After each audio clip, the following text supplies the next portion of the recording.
ഉപതെരഞ്ഞെടുപ്പിലെ polling ശതമാനത്തിൽ കുറവ് രേഖപ്പെടുത്തിയത് 70.51% പോളിംഗ്. ശക്തി കേന്ദ്രങ്ങളിൽ വോട്ട് കുറഞ്ഞിട്ടില്ലെന്ന് UDF. നഗരസഭാ വോട്ടിൽ പ്രതീക്ഷ വെച്ച് LDF. പാലക്കാട് പിടിക്കുമെന്ന് NDA. ഫലപ്രഖ്യാപനം മറ്റന്നാൾ.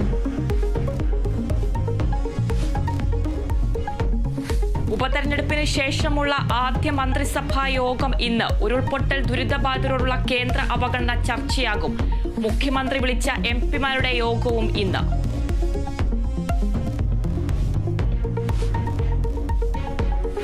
മലയാള ചലച്ചിത്ര നടൻ മേഘനാഥൻ അന്തരിച്ചു. അന്ത്യം കോഴിക്കോട്ടെ സ്വകാര്യ ആശുപത്രിയിൽ ചികിത്സയിരിക്കെ. പ്രശസ്ത നടൻ ബാലൻ K. നായരുടെ മകനാണ്. വിടവാങ്ങിയത് വില്ലൻ വേഷങ്ങൾ കൈയടക്കത്തോടെ കൈകാര്യം ചെയ്ത നടൻ. സംസ്കാരം ഷൊർണൂരിലെ വീട്ടിൽ.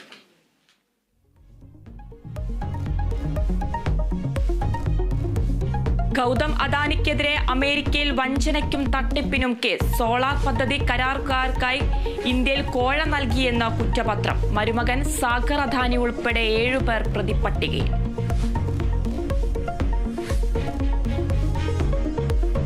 കേബിൾ TV ഓപ്പറേറ്റേഴ്സ് അസോസിയേഷന്റെ 22ാം മെഗാ കേബിൾ ഫെസ്റ്റിന് ഇന്ന് തുടക്കം. കടവന്ത്ര രാജീവ് ഗാന്ധി ഇൻഡോർ സ്റ്റേഡിയത്തിൽ KJ മാക്സി MLA ഉദ്ഘാടനം ചെയ്യും. മേള പുതിയ സാങ്കേതിക വിദ്യകളുടെയും ഉൽപ്പന്നങ്ങളുടെയും പ്രദർശന വേദിയാകും.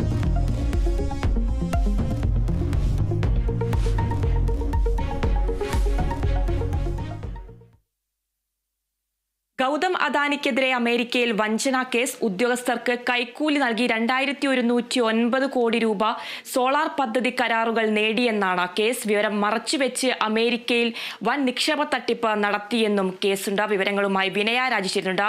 വിനയ, എന്തൊക്കെയാണ് വാർത്തയുടെ കൂടുതൽ വിശദാംശങ്ങൾ? അതിന് എന്തായാലും ഗൗതം അദാനിക്ക്